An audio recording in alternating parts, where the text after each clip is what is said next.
সজনে ডাঁটাতে কতটা ভিটামিন আমরা কিন্তু সেটা সবাই জানি। আর আমার ছেলে মেয়ে সজনে ডাঁটাটা একদমই খেতে চায় না। এমন অনেক সবজি আছে যেগুলো আমার ছেলে মেয়ে খেতে চায় না, কিন্তু আমি যদি তোমাদের জাঙ্ক ফুড অ্যালাউ করতে পারি তাহলে আমি ভালো জিনিসটাও তোমাদের খাওয়াতে পারি। সপ্তাহে না হলে 10 দিনে একদিন এই ডালটা আমার ঘরে হবেই হবে। যেহেতু আমার ছেলে মেয়ে সজনে ডাঁটা খায় না, তো আমি ডাঁটাগুলোকে কেটে ভালো করে পরিষ্কার করে ধুয়ে আগে একটা সিটি লাগিয়ে নিয়েছি। তারপর ডাঁটাগুলো পাশে রেখে দিয়েছি একটু ঠান্ডা হওয়ার জন্য, আর এপাশে কিছুটা ডাল সেদ্ধ করতে বসিয়ে দিয়েছি। ডালের ফোড়নের জন্য পেঁয়াজ টমেটো দিয়ে দিয়েছি।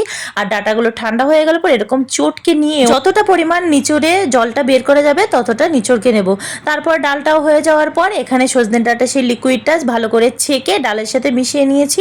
আর ডালটাও ডাল ঘুটার দিয়ে ভালো করে ঘুটে মিক্স করে নিয়েছি। আর 4-5টা সজনে ডাঁটা আস্তে আস্তে দিয়েছি ওর বাবার আর আমার জন্য। তোমরা এভাবে তোমাদের বাচ্চাদের সজনে ডাঁটা যে ভিটামিনটা থাকে ইজিলি তোমরা খাওয়াতে পারবে। আমি তো এভাবেই করি। তো চলো আজকে টাটা, ভালো লাগলে সাবস্ক্রাইব করে দিও।